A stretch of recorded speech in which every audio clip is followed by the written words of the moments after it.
guys, Hannah here, and welcome to the second part of my new mini-series called A-Z of Aspergers and Autism. We are on the letter B, and the topic for this video is going to be bullying, and I'm actually quite excited because I found a good light. I'm in my dad's room. This is my dad's room. Oh, wrong way. And that is a random picture of my soon-to-be stepmom. Just really random. I've never seen that before, but anyway. But the fact that it's got good light makes me look even worse because I haven't done my makeup today, which is a bit bad considering this is like my first day on YouTube. But never mind, I will look better in the future.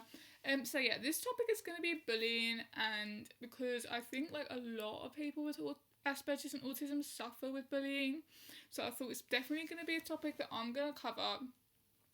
I have not been bullied. I have sort of been like taking the piss out of.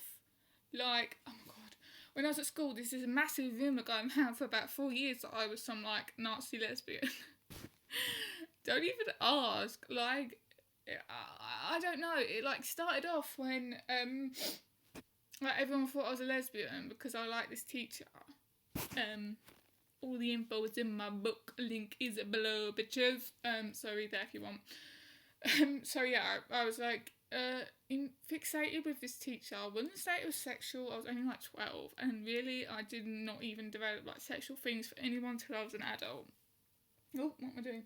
So I don't think it definitely wasn't sexual. I don't know what it was, but everybody thought I was a lesbian because I was stupid enough to tell them about it, and unfortunately it spread around literally the whole school that I was some hardcore lesbian who fancied like this middle-aged teacher. She wasn't, how was she? Like 40? I don't know. Either way, she's quite old.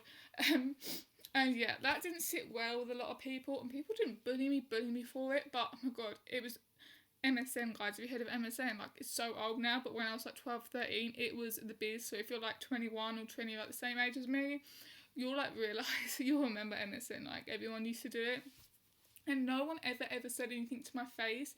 It was all on MSN, and it was so annoying because no one could face me. I wasn't exactly scary. I wasn't like going to knock someone out, but no one could face me, and they were usually younger than me. Like I was in year 8, and they were in year 7, and that was a bit embarrassing because they were like younger than me, but they were just like, oh, you're a lesbian, blah blah blah, don't come near me. Like I would come near you, mate. You were done. So many people said that, as if I was like going to turn on them. A, I'm not a lesbian. B, if I was, I would so not go near you. So there we go, let's leave it at that. And everyone was just like, I mean, I know they were young and everything, so they probably hadn't experienced any gays or lesbians before, but it's still not acceptable when it's up to parents to teach their children about homosexual relationships at a young age. Like, when I have my children, they're gonna be like accepting gays and lesbians because I will be teaching them about it from a younger age, so they don't have to go and bully people at school who identify themselves as gay and lesbian. And the Nazi thing came about when I was 12, 13, it was in year 8. I was sat next to this boy called Tony in science, and I used to wind him up the whole time because he was so quiet. I used to sit there, I used to annoy him, and basically Tony didn't know what the Nazi sign was, so I drew the Nazi sign on my hand, like the swastika on my hand to show him. I didn't wash it off, and I went into like, I think it was RE, and we had this guy covering, I didn't even know him, and I was sitting like that because I was bored, and of course he could see the Nazi sign on my hand. So he announced to the whole class, why have you got the Nazi sign on your hand? And everyone just looked at me, and I was just like, shit. So I went to wash it off, and one of the girls came down who I didn't really like, and she came down and she said, are you a Nazi? And I was like, no, of course I'm not a Nazi. She said, why did you have it on your hand? I said, because I was showing Tony. No one believed I was showing Tony, right? And this girl, who I've got to try and mention no names because it's still kind of anonymous, a girl that I was friends with, when I was out of the class washing my hand, announced that my family was German, and everyone then thought I was a Nazi and wanted to gas me. And apparently that was the understanding. So I had the swastika, so now apparently I was a Nazi, and because my family were German, someone said, oh, that explains the Nazi sign, like all Germans are Nazis. Oh my god, I wish I told no one my name was German. RIP and everything now, but you know what, it was just really difficult at school with having a German name. Like, I can't even imagine like how my dad felt growing up in the 70s and 80s with a German mum. I think he struggled as well. But I think the kids at my school were just idiotic, and I shouldn't have hid it really. And I didn't really go into my grandmother, but I did make the mistake. My dad brought up some really old photos from the 1940s when she was in Germany, like during the Hitler regime, late 30s, early 40s, and there was a couple of pictures with her, like in like a swimming gala or something like that, with like they had like massive Nazi flags behind, and also she was arm in arm with an SS, like a young SS officer. And I was stupid enough, guys, to bring those into school and show my friends. That didn't go to plan either, guys. I thought it was interesting. Obviously, I didn't know much then about the Holocaust or the Nazis. I thought it was pretty cool. I'm not gonna lie. I just thought, oh my god, there's my nan. She's like with a Nazi, not because he's a Nazi, but because it was such an iconic time. I can look back at it and say, oh, that's quite cool.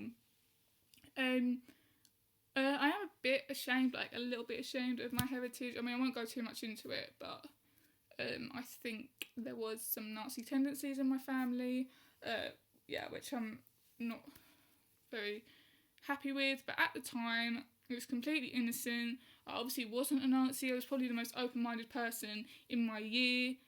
Basically, I was the only one with like gays. I made friends with a black girl, and she's like the only black girl there. So I was really open-minded. Of course, I wasn't a Nazi, otherwise I would not be friends with people from different races, would I? So, yeah, that was like... So then I was just like a Nazi lesbian. I wasn't a Nazi, and I blinking wasn't a lesbian either. So, annoyingly enough, I had that reputation on me until I went to my second school, and I didn't really get bullied at my secondary school. I went there when I was 14, I think. So yeah, I wasn't like bully, but my god, those little cocky year 7s on MSN, it was just like, really? Seriously? Oh my god. I didn't really do anything back to them, and my school was like quite infamous for bullying, and you're probably thinking, oh my god, that poor child, she must have really crap parents to send her there. But my mum was like really into, like, she's like, what's the word, not communist, socialist, she's like a socialist. She doesn't believe in like, she believes in kids going to their comprehensive and like being in their local school, like, because like half of my primary school went to different schools, so like went on the bus and everything.